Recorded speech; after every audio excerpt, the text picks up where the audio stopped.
एक दिन ऑस्कर को पता चलता है कि एल्फ्रेड और मारिया के बीच अफेयर चल रहा है, जहां पर मारिया एल्फ्रेड को दिलो जान से चाहती थी, लेकिन एल्फ्रेड मारिया को बस इस्तेमाल कर रहा था, जिसको जानने के बाद मारिया काफी दुखी हो जाती है और रोने लगती है। कहानी की शुरुआत में हम पोलैंड के एक खेत में एना नाम की एक औरत को काम करते हुए देख पाते हैं। तभी जोसेफ नाम का एक आदमी पुलिस ऑफिसर से भागते हुए उसके पास आता है और उस औरत को उसे छुपाने के लिए रिक्वेस्ट करने लगता है, जिस वजह से वो औरत उसे अपनी स्वर्ग के अंदर छुपा लेती है। थोड़ी देर बाद पुलिस ऑफिसर उसे ढूंढते हुए वहां पर आता है और एना से उसके बारे में पूछता है, लेकिन एना उन्हें बताती है कि जोसेफ उस तरफ भागा है, जिसके बाद वो पुलिस ऑफिसर जोसेफ को ढूंढने के लिए वहां से जाने लगते हैं। पर तभी एना जोर से चीख पड़ती है जैसे कि उसे किसी ने काटा, लेकिन वो पुलिस कांस्टेबल उसके ये सब कुछ करतूत को इग्नोर करके वहां से चले जाते हैं। जिसके बाद हम देखते हैं कि जोसेफ स्वर्ग से बाहर निकलता है और अपने पैंट के खिड़की को बंद करके एना के साथ वहां से जाने लगता है। इसके बाद से जोसेफ एना के साथ ही रहने लगता है और ऐसे ही और एक साल गुजर जाता है। वो दोनों अभी भी पुलिस से छुप कर रह रहे थे, लेकिन एक दिन पुलिस ऑफिसर जोसेफ को पकड़ लेते हैं और उसके ऊपर अंधाधुंध गोलियां चलाने लगते हैं, जिस वजह से जोसेफ पुलिस से बचने के लिए पानी में कूद जाता है और इसके बाद से वहाँ पर किसी को भी जोसेफ के बारे में कुछ भी पता नहीं चलता। कुछ लोगों को ऐसा लगता है कि जोसेफ पानी में डूबकर मर चुका है और कुछ लोग सोचते हैं कि जोसेफ वहाँ से अमेरिका भाग गया है और अमेरिका में एक आलीशान जिंदगी जी रहा है।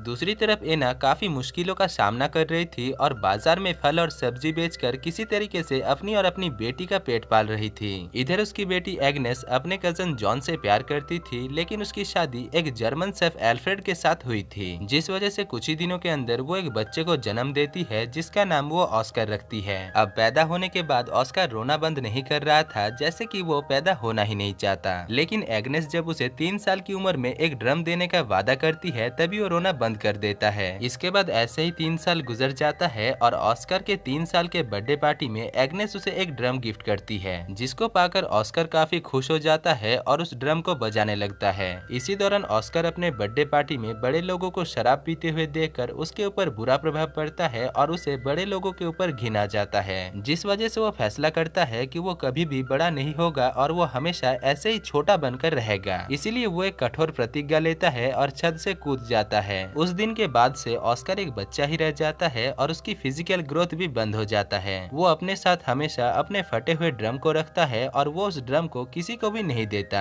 इसी दौरान एक दिन जब उसके पास से उस ड्रम को छीना जा रहा था, तभी उसे पता चलता है कि उसकी चीखने की ताकत इतना ज्यादा है कि इससे वो किसी भी कांच और कान के पर्दे को फटा सकता है। जिसके बाद वो अपने इस अनोखे कला को अपने दोस्तों को भी दिखाता है और ऐसे ही फिर से और 3 साल गुजर जाता है। ऑस्कर अभी 6 साल का हो चुका था, पर ऑस्कर अभी भी उस ड्रम को अपने से दूर नहीं रखता था और कोई भी अगर उससे उस ड्रम को छीनने की कोशिश करता था तो वो चीख कर शीशे को तोड़ देता था। दूसरी तरफ उसके माता और पिता बस यही सोच रहे थे कि ऑस्कर बड़ा क्यों नहीं हो रहा है। एग्नेस हर मंगलवार को ऑस्कर को लेकर शहर जाती है, जहां पर वो ऑस्कर को एक दुकान में छोड़कर जॉन के साथ मंगलवार में मंगल कार्य करने के लिए जाती है। लेकिन एक दिन ऑस्कर अपने माँ को जॉन के साथ मुंह काला करते हुए देख लेता है। खैर, इसके बाद फिर से और कुछ साल गुजर जाता है और ऑस्कर जब 12 साल का हो जाता है, तभी उसके माता पिता उसे एक दिन सर्कस दिखाने के लिए लेकर जाते हैं। वहाँ पर काफी सारे बौने लोगों को देखकर ऑस्कर के माता पिता को लगता है कि शायद ऑस्कर भी एक बौना बच्चा है, इसलिए वो बड़ा नहीं हो रहा है। अब शो के खत्म होने के बाद ऑस्कर वाइग्रा नाम की एक बौने आदमी से मिलता है, जो कि ऑस्कर को देखकर समझ जाता है कि ऑस्कर उसी की तरह ही एक बौना है। साथ ही साथ वो ऑस्कर की कांच तोड़ने वाली अनोखी पावर को भी देखता है, जिसको देखकर वो ऑस्कर को उसके साथ सर्कस में काम करने के लिए कहता है। दूसरी तरफ ऑस्कर के माता पिता जब ऑस्कर को वाइग्रा के साथ बात करते हुए देखते हैं, तभी वो लोग काफी परेशान हो जाते हैं। इसके बाद हमें पता चलता है कि सेकेंड वर्ल्ड वॉर शुरू हो चुका है और पोलैंड में नाजी जर्मन सेना धीरे धीरे आ रहे हैं और वो लोग ज्यूस लोगों के ऊपर टॉर्चर कर रहे हैं। इधर एग्नेस ऑस्कर को जिस दुकान पर छोड़कर जाती है, उस दुकान का मालिक मार्कस एक ज्यूस था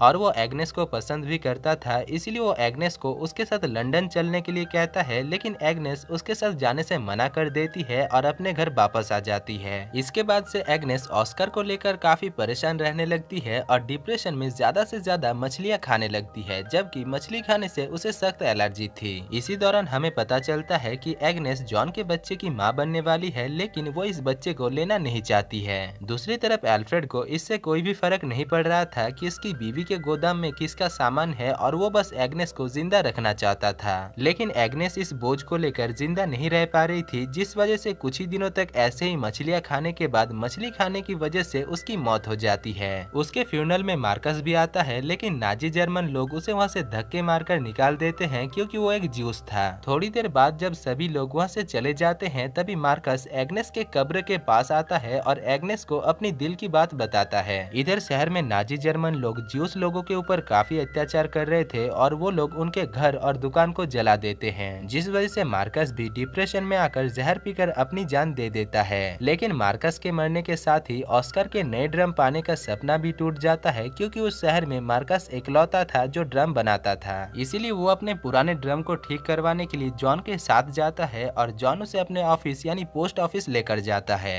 अब वहाँ पर पहुंचकर जॉन को पता चलता है कि नाजी जर्मन सिपाही उनके ऊपर हमला करने वाले हैं। इसीलिए पोस्ट मास्टर जॉन को भी एक गन देकर नाजी जर्मन के साथ उसे लड़ने के लिए कहते हैं। उस दिन वहाँ पर एक काफी भयानक हमला होता है, जिससे कि वो पोस्ट मास्टर घायल हो जाता है जो कि इस हमले को लीड कर रहा था। यहाँ पर ऑस्कर और जॉन उसे बचाने की काफी कोशिश करता है, लेकिन वो दोनों उसे बचा नहीं पाते। इसके बाद नाजी जर्मन सिपाही पूरे पोस्ट ऑफिस में आग लगा देते हैं और जॉन के साथ साथ बाकी सारे लोगों को बंदी बनाकर उन्हें जान से मार डालते हैं। दूसरी तरफ ऑस्कर किसी तरीके से एक पागल आदमी की वजह से नाजी जर्मन सिपाहियों से बच जाता है। अगले सीन में हम देखते हैं कि अल्फ्रेड मारिया नाम की एक 16 साल की लड़की को अपने घर के काम में रखता है, जहाँ पर वो ऑस्कर की भी ख्याल रखती है। यहाँ पर ऑस्कर मारिया के साथ रहकर उसके प्यार में पड़ जाता है और उसे चाहने लगता है। उधर मारिया को लग रहा था कि ऑस्कर एक बच्चा है, पर ऑस्कर और मारिया दोनों की ही उम्र बराबर थी, जिस वजह से ऑस्कर मारिया के काफी करीब आ जाता है और मारिया को लेकर उसका विचार भी कुछ अलग ही था। खैर एक दिन ऑस्कर को पता चलता है कि एल्फ्रेड और मारिया के बीच अफेयर चल रहा है, जहाँ पर मारिया एल्फ्रेड को दिलो जान से चाहती थी, लेकिन एल्फ्रेड मारिया को बस इस्तेमाल कर रहा था, जिसको जानने के बाद मारिया काफी दुखी हो जाती है और रोने लगती है। इधर ऑस्कर मारिया को जब संभालने की कोशिश करता है, तभी मारिया उसके ऊपर गुस्सा होकर उसे धक्का दे देती है और उसे बोना कहकर गालियां देने लगती है। थोड़ी देर बाद जब उसका गुस्सा शांत होता है, तभी वो ऑस्कर के पास आकर उससे माफी मांगती है, पर बदले में ऑस्कर उसे मारकर वहां से चला जाता है। अगले सीन में हम देखते हैं कि मारिया एल्फ्रेड के बच्चे की माँ बनने वाली है, लेकिन ऑस्कर उस बच्चे को मारना चाहता है। पर वो जब उस बच्चे को मारने की कोशिश करता है, तभी मारिया उसे रोक लेती है। इसके बाद कुछ ही दिनों में मारिया एक बच्चे को जन्म देती है, जिसको पाकर घर के सभी लोग काफी खुश होते हैं सिवाय ऑस्कर के।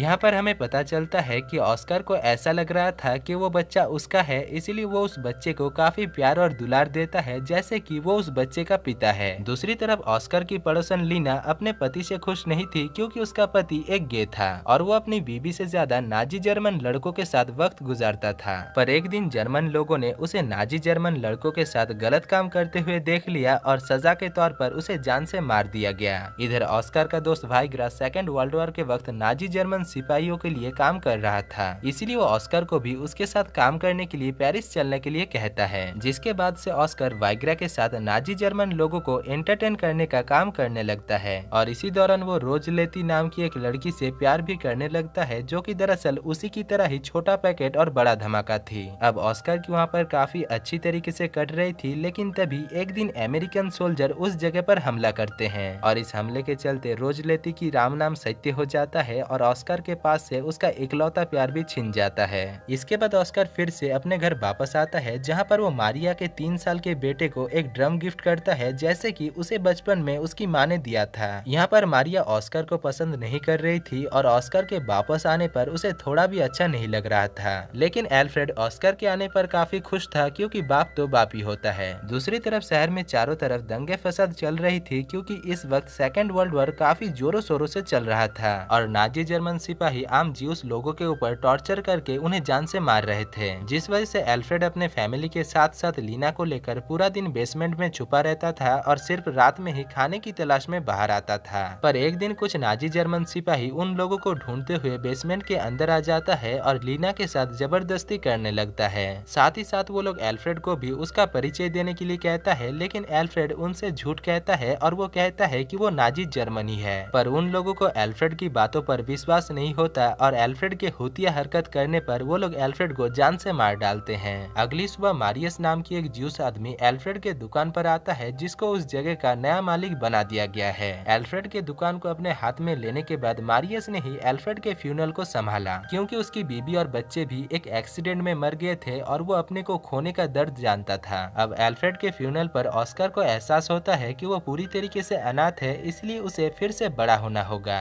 जिस वजह से वो अपने ड्रम को उस कब्र में फेंक देता है और तभी एक बच्चा उसके सर पर एक पत्थर मारता है, जिससे वो वहीं पर ही बेहोश हो जाता है। थोड़ी देर बाद एक आदमी ऑस्कर को चेक करने के लिए आता है और उसे चेक करने के बाद उसे पता चलता है कि ऑस्कर फिर से बड़ा होने लगा है, जबकि मैगी बनने में भी 2 मिनट का वक्त लगता है, पर उस आदमी को सब कुछ पता था। खैर, इसके बाद अगले सीन में हम देखते हैं कि ऑस्कर मारिया के साथ उस देश को छोड़कर जा रहा था और इधर एना, जो कि अभी काफी बूढ़ी हो चुकी थी, वो वहीं पर ही रुक जाती है। यहाँ पर ऑस्कर चिल्लाकर ट्रेन को रोकने की कोशिश करता है, पर तभी उसे पता चलता है कि उसके बड़े होने के साथ साथ वो अपने चिल्लाने की आवाज से कांच तोड़ सकता था, वो शक्ति भी उसकी चली गई है। और दोस्तों, इसी के साथ ही इस मजेदार मूवी की कहानी खत्म हो जाती है।